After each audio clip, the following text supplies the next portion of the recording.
Akibat tercebur ke lubang galian septic tank, balita di Aceh Timur ditemukan ibunya dalam kondisi meninggal dunia. Untuk informasi lebih lanjut, kami telah terhubung dengan rekan reporter kami. Selamat pagi, Seni Henry. Selamat pagi, rekan Rara. Baik, silakan dengan laporan Anda. Ya, terima kasih, Saudara Lun dari Kabupaten Aceh Timur.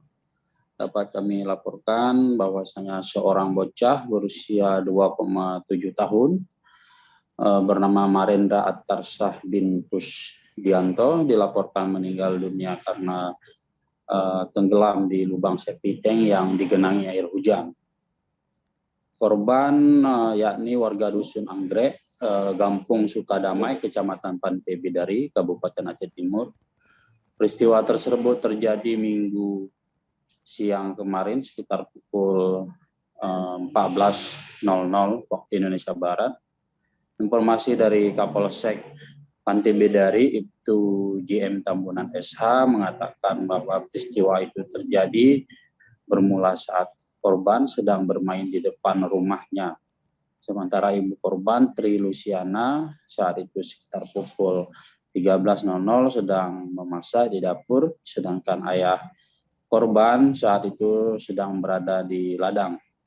Setelah ibu korban selesai memasak sekitar pukul 14.30 WIB, kemudian ibu korban mencari keberadaan anaknya di depan rumah namun tidak ditemukan.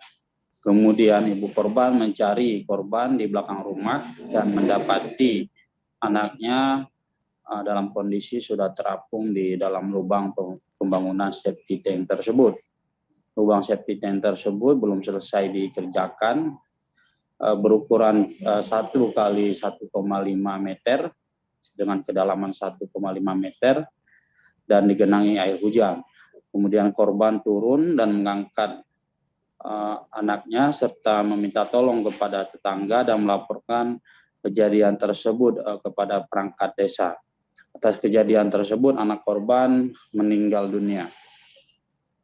Kapolsek Pantai Bidari atas kejadian ini menghimbau masyarakat agar selalu waspada dan senantiasa mengawasi anak-anaknya saat beraktivitas baik di dalam maupun di luar rumah.